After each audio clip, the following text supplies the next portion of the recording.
All right. Hello, this is Wmpyr. Early in the morning, I actually did a kind of like a podcast talk show with my friends over in Japan. One of them is my student, and the other guy is a martial arts instructor over there. And yeah, um, we talked about some what I thought was extremely fascinating and interesting stuff, and I basically thought I would share some of that with you guys over here because it's all in Japanese, so kind of just do a one man talk type of thing, covering similar stuff. So, and coincidentally, I just got a comment from someone on YouTube that said, "In this day and age, basically, do you really need a knife for self defense?" And you know, the honest answer to that, I was going to respond back, but I decided not to. But my response was going to be, it depends on where you live, and it depends on you and the circumstance. But really, to me, that is the truth. Because if I was living in certain areas of the same city that I live in, I would want to have a more heavy duty self defense tool with me. Right now, where I'm at is it's much safer, and I just don't feel the need to carry a self defense knife, so I don't.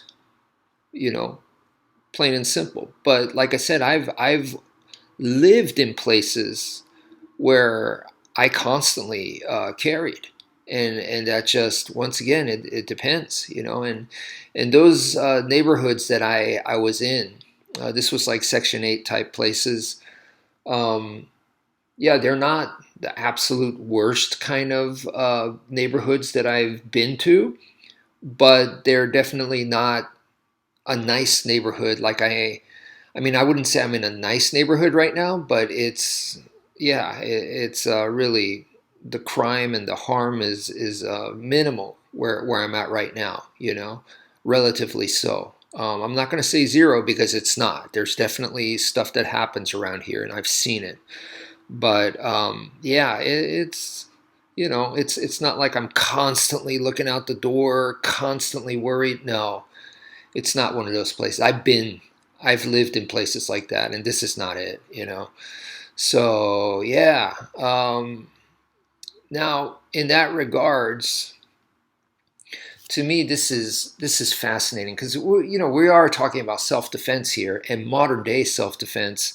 Recently, I've come across basically something extremely interesting in my martial arts training, and this is more like a eureka moment. This is more like a train of thought, and this thought process just I landed here, and I'll keep moving forward, but this is where I'm at right now. And I could have stopped training martial arts. Like, I mean, I could really have stopped the technical, strategic, obsessed with the self defense part. I could have stopped doing those kinds of research, the the skill development in that area. Why? Because I already came up with a system that works for me, and it worked great, and I was sharing it with you guys. But I've kept developing it because, um, well, one of the things, honestly, it was fun for me. I enjoy this kind of stuff, but now I really don't need it. I really don't need it. It's not, once again, I live in a bad place where I need this. When I developed the K4S system, I was living in a bad place where I needed it. So, that worked out, but that's in the past. It's done with. So I could have stopped. I could have, but I've come to something very, very fascinating, and that is, to me, the idea of, what if today we're looking at self-defense in kind of the wrong context, kind of completely off.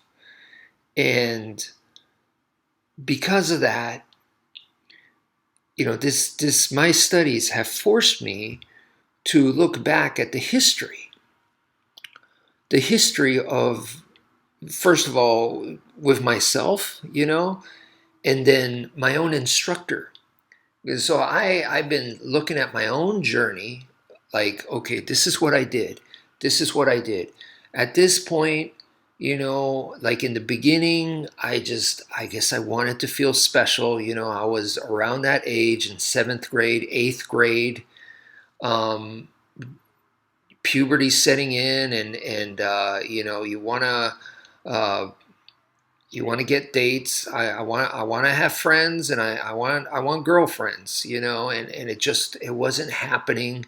So you want to feel special, and I thought it just seemed like martial arts was the thing to do, and it made me feel special, right?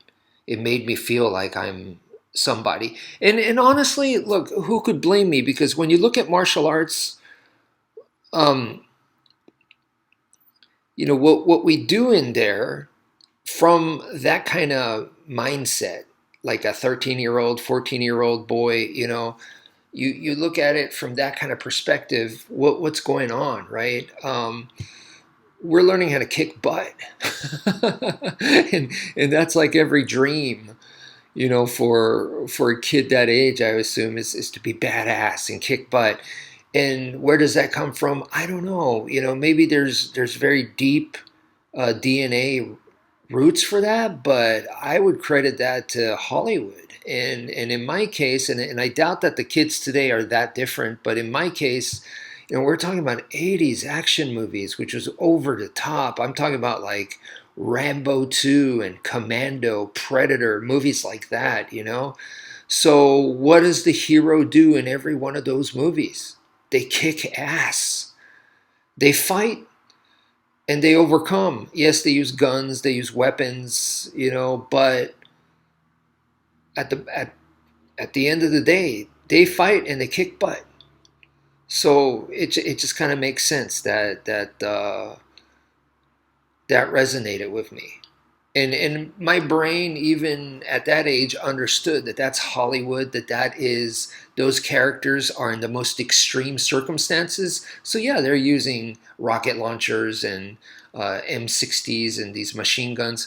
All right, so me in real life, normal life, and I just want a girlfriend, then yeah, maybe not firearms, but still, I do want to kick butt. And I was being bullied.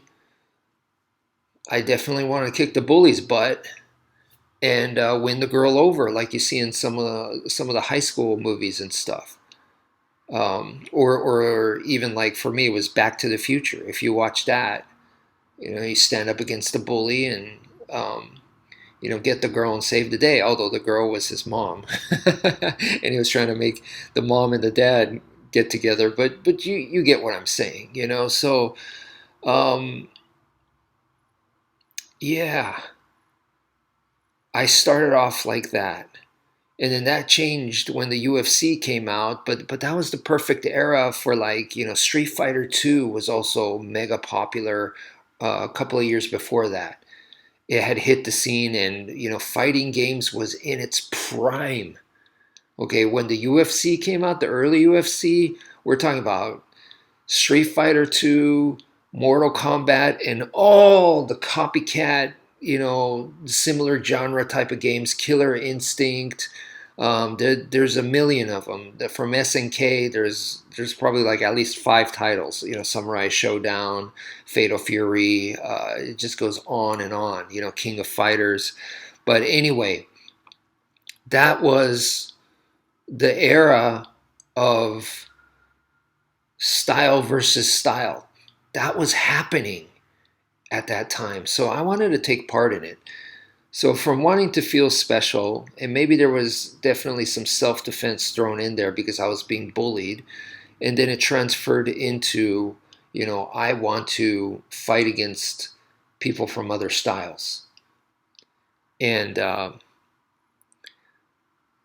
self-defense was something that never left for me. It was something that, it was always there. Maybe not my main focus, especially during that time where I wanted to do my own MMA type of stuff.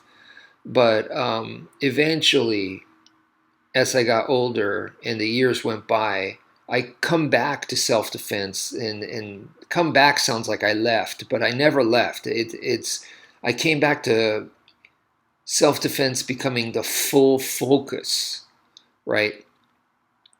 And that's when I really, really started developing my K4S system, which is now I call B1 Escrima. Um, so coming to that, and now watching my own history there, I saw a lot of similarities with my instructor, my first instructor's history. So I kind of have an idea, even though I wasn't with him this whole time. You know, I studied with him in the very beginning for a short amount of time, but then from there on, he obviously had his own life, so he kept doing things, and he evolved and he changed. And I got to see some of that change on Facebook and social media, where I'm going, oh wow, he said he was going to be doing this, he's going to research this stuff, and he really did. And then he got really into it, and he ended up finding this other style, so he started learning that other style, and then he came back to this style, and then finally eventually, he ended up doing this. And that was kind of very similar journey that he went through as mine. I thought that was very interesting. And that helped me understand, and knowing a little bit about his instructor. He's had many instructors, but I'm talking Filipino martial arts instructor, Professor Remy Presas. So knowing a little bit about Professor Remy Presas and all that, it's me trying to understand how I got here today, why I'm the way that I am today, and a lot of it makes sense. Of course, Professor Bram Frank, who continues to support my YouTube channel. Looking at him also helps fill in some of those gaps, because it's not like I had direct contact with Professor Remy Presas. So I could only speculate, but I do get to fill some gaps that way too. And once again, for example, one of the things was my training led me to the finger lock. It led me to pursue this specific technique called the finger lock. It is a joint lock where you are attacking the fingers. Well, my instructor specialized in that. I mean, it was one of his many specialties, but it was one of his specialties. Professor Bram Frank shows it his way, where he's using the LLC knife to do it. Professor Remy Presas also did this kind of thing, coming from Professor Wally J. So I was never thinking like, oh, I need to do the finger lock because my teacher did it, so I need to do it. No, I never thought that. And actually, he never taught me the finger lock, or at least what he learned. And he showed it to me many times, but he never taught me specifically how to. That wasn't one of the techniques that he passed on to me. So I thought it was very interesting that I also ended up there. Now, that's just one example. There's many other things that my teacher, his teacher, and Professor Bram Frank and myself, all of us do that's very similar. And that's because we're all connected. And the connecting link is really Professor Remy Presas. But anyway, I thought that was interesting. That helped me understand certain things about myself. But then I started thinking about, where does Professor Remy Presas get his material? And of course, he probably gets it from his father or his grandfather or his family relative. But that's just something that I don't really know and I don't really have access to. So I was thinking further back, which is how did the Filipinos get Kali, Escrima, Arnis? And, you know, I started thinking further back, where does that come from? And the answer was Espada y Daga has a big influence. Well, where does Espada y Daga come from? You know, why was that created? And so I started thinking about those kinds of things. And I feel like that has helped me understand self defense a little bit better. And why, I mean, my friends over in Japan, we were talking about Kung Fu, Chinese martial arts.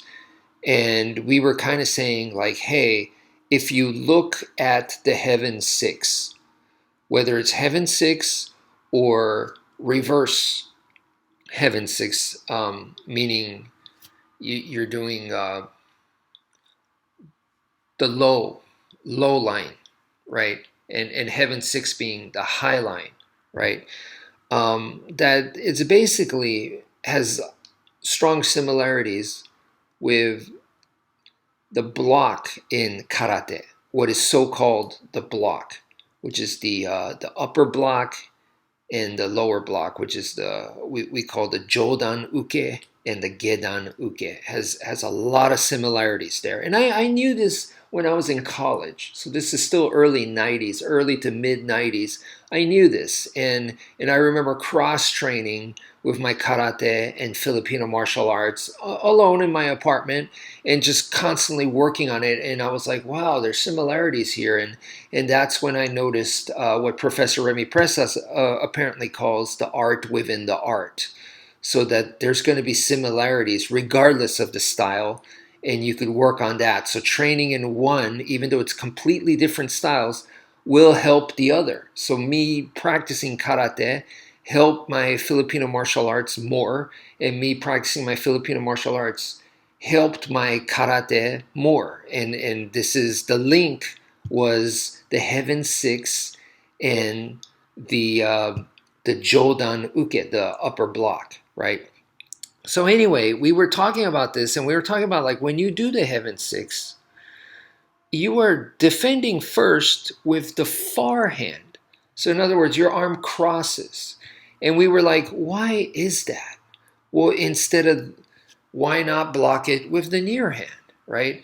And the instructor, the Japanese martial arts instructor, he said, he was like, well, if you block it with the near arm, you don't get as much power. But if you block it with the arm that's further in the back, you get more power, right? And I don't disagree with that, and I think that's an interesting viewpoint there. And what I came up with is that if you're blocking with the cross hand, then to me that means is you're in a much closer range because I go by ranges. I think by range to give the technique context. So this is much closer. If you were blocking effectively, like what he was saying was your arm's going to get squashed. So you cannot block with the near hand. You cannot defend with the near hand. That's why you're using the more powerful backhand. And I agree 100%. If the attack comes in close, and if not, if you're going to use the near hand properly, then you would be fighting in long range. So essentially, what we're both saying, it complements each other. It makes sense. But in a real life self-defense situation, either you used awareness and you notice them sneaking up on you, or you notice this person coming in to, set you up or something, right? Or they're right there. They weaseled their way in way too close, and now you're in a very bad, uncomfortable situation. So, in that sense, the way that this starts, we have a very realistic type scenario. And it is different from sport the way it starts, sport fighting, sport combat, where it's like, are you ready? Are you ready? Let's begin. See, that is a completely different way of starting. So in that sense, we were both saying that the Chinese martial arts, they seem to be kind of obsessed with the close range. So it's like, so I guess what they're saying is that's where it's at. That's where the majority of stuff's going to happen. That's where the high skill is at. It's in close range. And I agree. I've said to you guys many times that close range is much harder than long range. So if you start looking at that, to me, those are all clues to tell you the way that we're tackling self-defense today is incorrect. And the way that we're tackling self-defense today on the majority, I feel like because we live in an MMA popular world, MMA is king, and look, I'm not against MMA. I've said it many times that it is very natural. I mean, it's easy for me. I could just go outside, pick a fight with someone, and it's going to look like a crappy MMA match. It's so natural that you could do that with just about anyone, you know? It's human nature to box and wrestle. I mean, we've seen that on Egyptian sculptures. We've seen it on, you know, um, ancient Greece pottery and stuff. It's been depicted since ancient times all over the world. All over the world, boxing and wrestling is natural. Is very very natural. And so I'm not against it. Obviously, to be against it is going against what's human. But I believe people like Captain Fairbairn, and all three of us were huge fans of Captain Fairbairn. Captain Fairbairn, who knows how to do that stuff. I believe one of the guys said in his research, he found out that Captain Fairbairn was like a Kodokan Judo black belt, and the rank was pretty high too. I don't know if he said 6th degree black belt. It was something I was like, whoa, that's crazy. Or maybe it was like 3rd degree, but still back then, Kodokan, and he got, yeah, that's wild to me. So the guy knows, at least from that, he knows how to grapple, but I have a feeling he knows how to box, he knows how to fence. Maybe he wasn't world champion, but he had those skills without a doubt. So he knew how to fight, is what I'm trying to say. But what we're talking about here is self-defense. And that was one of my eureka moments, is when I divided the curriculum. I said to you guys, it's assault, fighting, and self-defense. Those are the 3 areas that we have. And if you don't make that separation like I did, those kinds of categories, then it's easy to get them all mixed up. And I think that's what happened to the world today, is we have people, they're all mixed up. Like, I'm seeing self-defense videos and they're teaching like basic MMA stuff. They're teaching you, clinch work, Muay Thai stuff. Just take a look at Krav Maga. It looks like street MMA. It's MMA based. That's what it looks like. And I feel like that is a confusion. They are confused because in real life, you're going to be assaulted. That's what the bad guys should be going for. Now, if they're trying to pick a fight with you, which can definitely happen on the street, hey man, and even professional fighters will tell you, don't do it. Don't do it. Boss Rutan, ex-UFC champ. This guy is a fighting legend. He says, buy the guy a drink. And he says avoid it as best as you can. So that's him. I mean, he doesn't have to buy nobody a drink. He could fight anybody. And even now, he's a scary, scary guy to mess with. But that is what he says. Don't fight. Do not fight.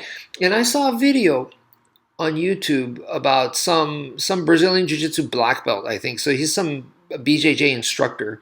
And he was talking about like if I were to use this stuff in a real street situation, he's like, I wouldn't use it in a real street situation. I wouldn't get into that situation.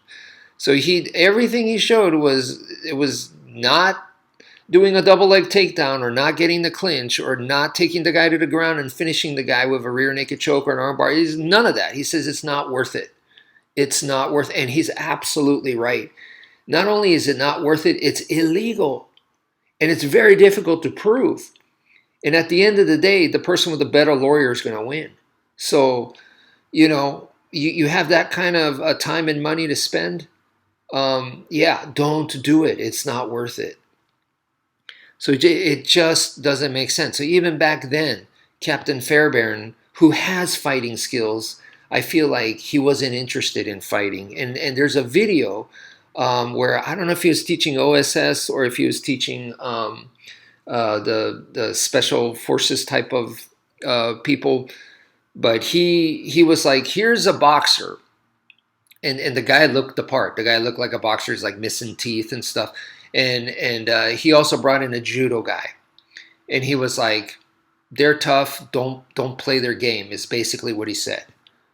So what Captain Fairbairn is teaching is not to fight. He's not teaching MMA. He's not teaching you to do that. And so I feel like the Chinese martial arts, when I was talking about the similarities to the Heaven Six and karate, because karate comes from the Chinese martial arts. So we could go there, and when you look at that, it's specializes in the close range.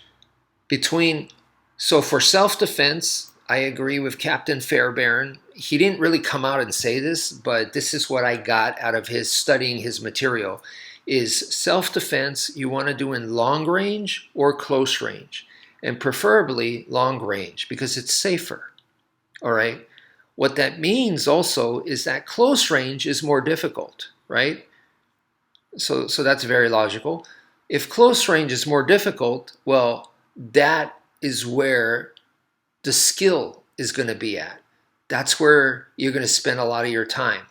Long range, great, okay, but that's not as difficult. So, and that's where I teach the force to force block. And believe me, if you get it, it's not that hard. Now, I'm not saying it's foolproof, or I'm not saying that you're going to be able to do it every single time against anybody. No, but it's really not that difficult, and it's pretty self-explanatory, and the rest is either you can pull it off or you can't, and you just do your best to pull it off, and that's it.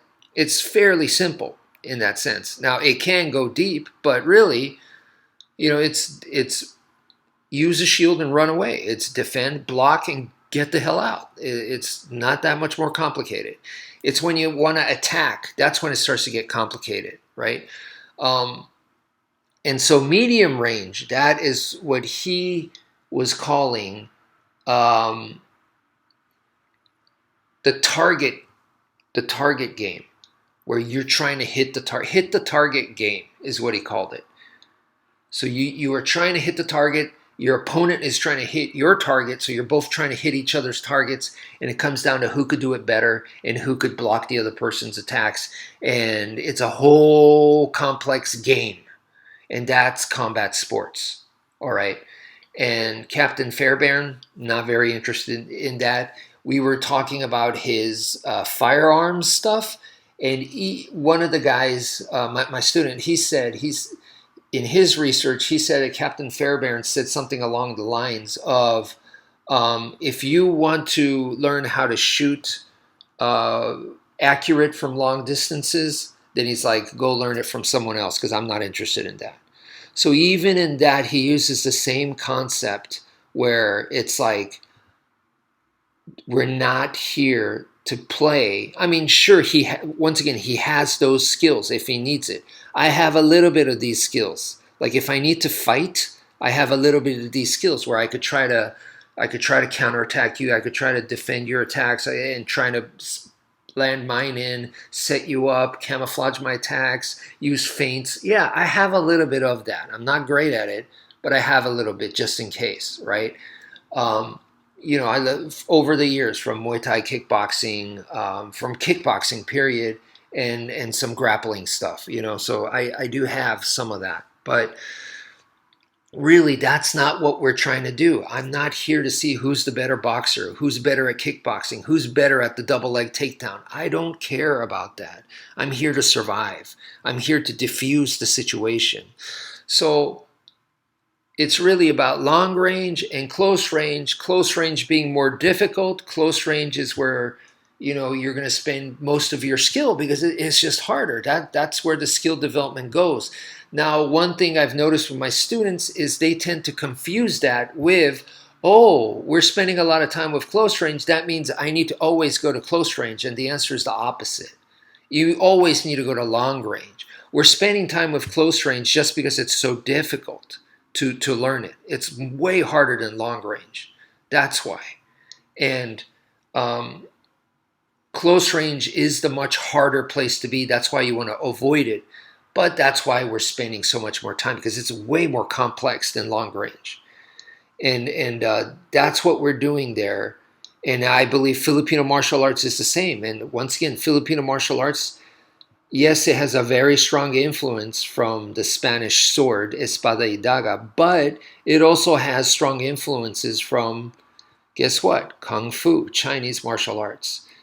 So, yeah, I definitely feel like today's perspective on self-defense is MMA based. So it's the opposite. It's the complete opposite of what the past is telling us. The historical figures like Captain Fairbairn.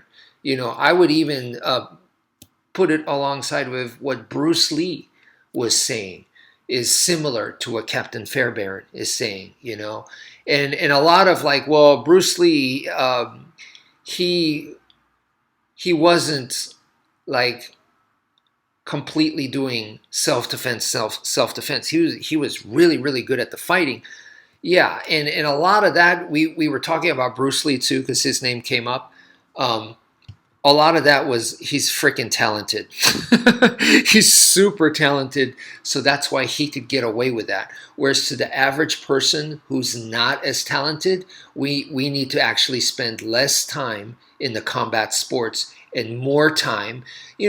Combat sports is important. Like I said, it can happen, but there's a limit.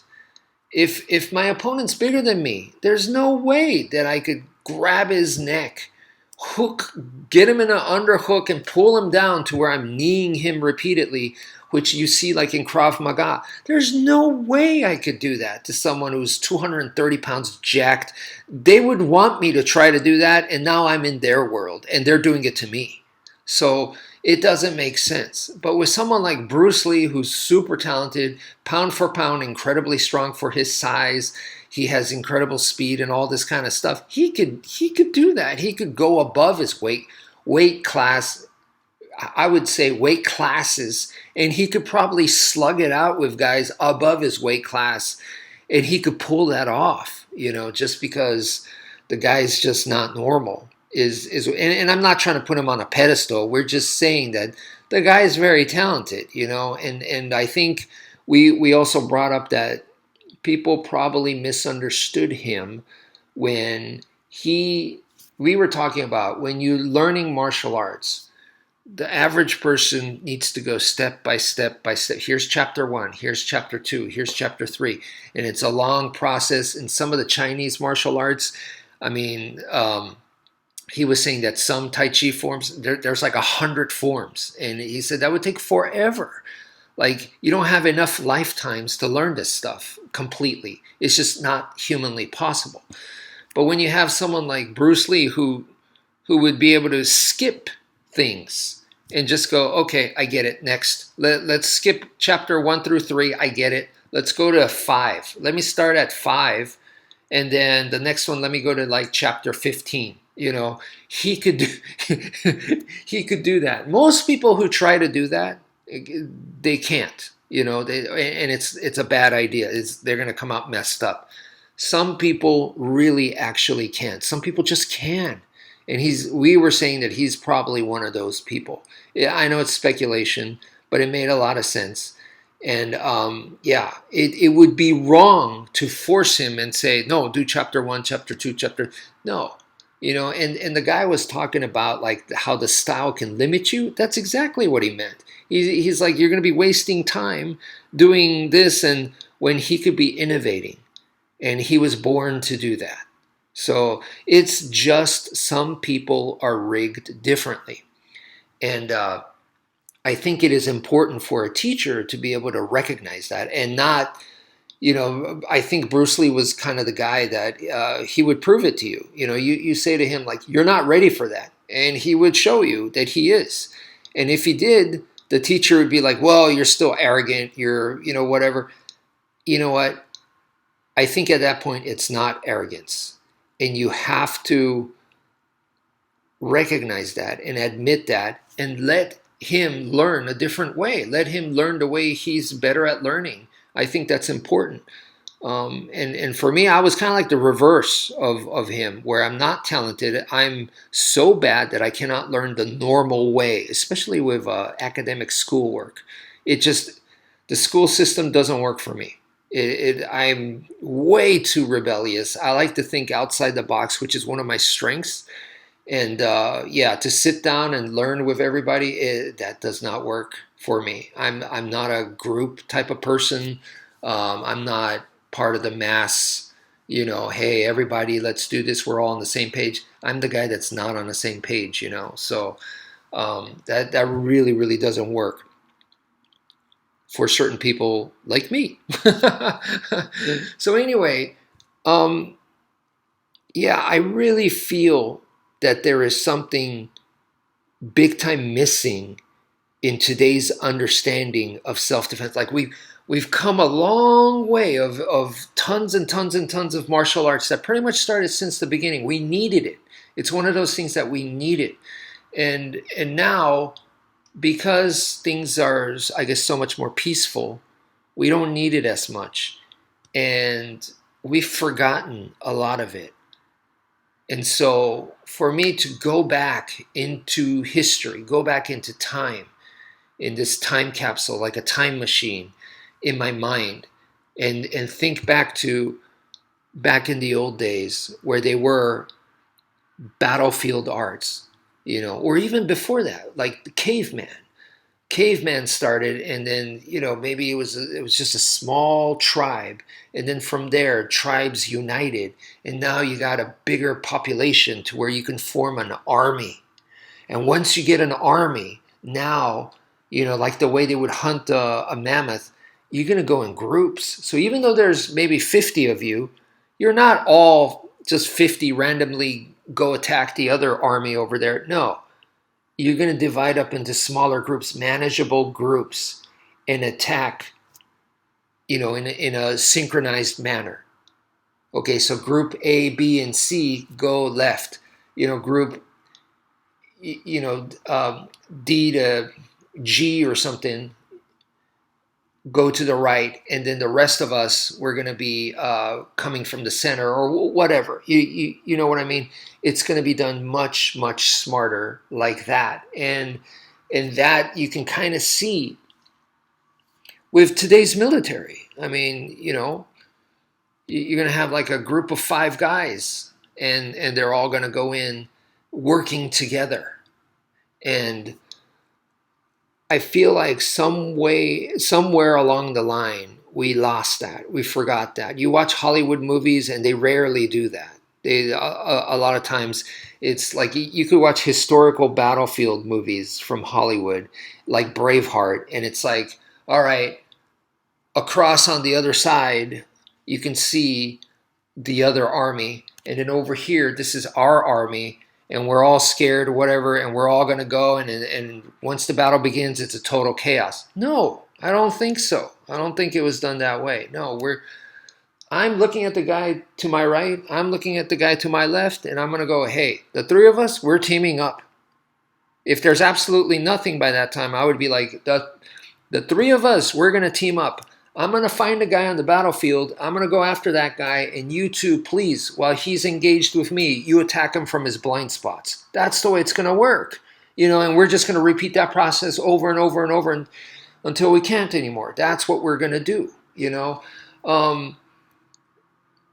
So that right there, I think is what we came from. That's the battlefield, ancient battlefield combat. And understand, you're like, okay, Wmpyr, that's all great. How does that have anything to do with today's self-defense? It has a lot to do with today's self-defense, because even today, there might be a chance where you run into three guys and you're by yourself, you know. So obviously, part of that is recognizing, just a simple thing, is that okay, I may not be able to handle these three people. So it means that I need at least three people. I know that's a simple thing, but how many people will break that rule and go, well, I'm almost pro MMA fighter, so I could take them. Yeah, there's three of them, but yeah, they're not in the shape that I am, so I could take them. And they make that mistake on the street. Okay. And maybe it's true. Maybe if it was a clean fight, they could take them. Yeah, physically. This one guy is badass enough to take on three dudes, unarmed, in a controlled environment. Sure, he probably can, which is scary. That's awesome. That's good for him. But this is the street. They could have weapons.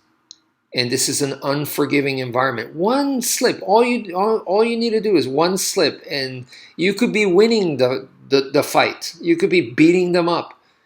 And one mistake, and you could be done for. That's the street for you.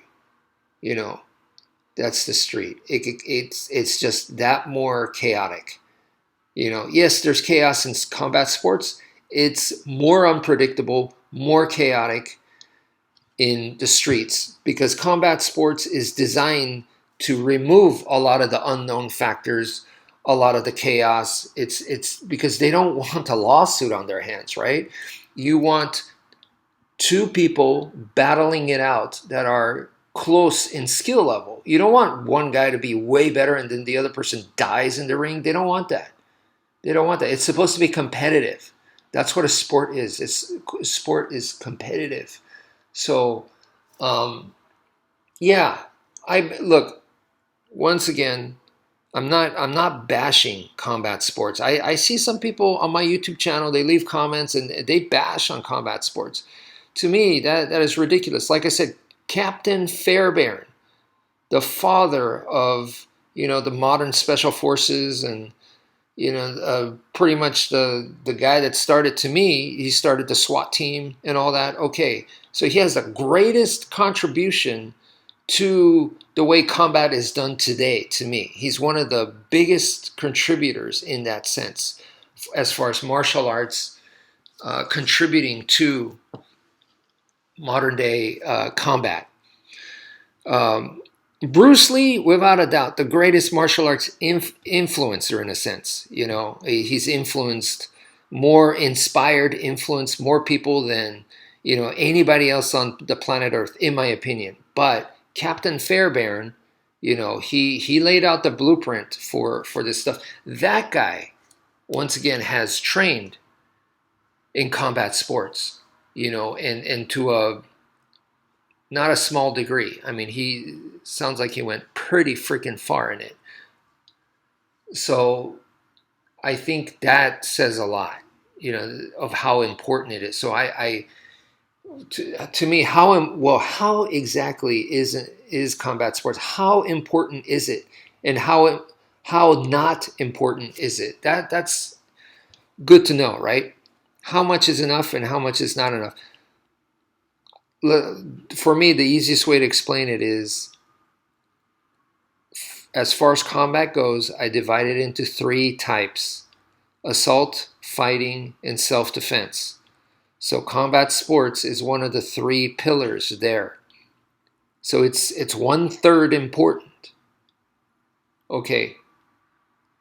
So then if you're not doing the other two, then yeah, you're either doing too much combat sports, or basically you're just not doing enough of the other two. But yeah, I hope that should give you an easy answer right there. So to me, the three should be done almost equally. in the big picture, you know. So for me, I feel like I spent enough time in combat sports that now I could focus on the self-defense, which was honestly the least out of the three that I had spent time with. So now I'm all about self-defense, you know, and so that's the way that I'm viewing it. But anyway, that's it for now. Thank you for viewing, and take care, folks.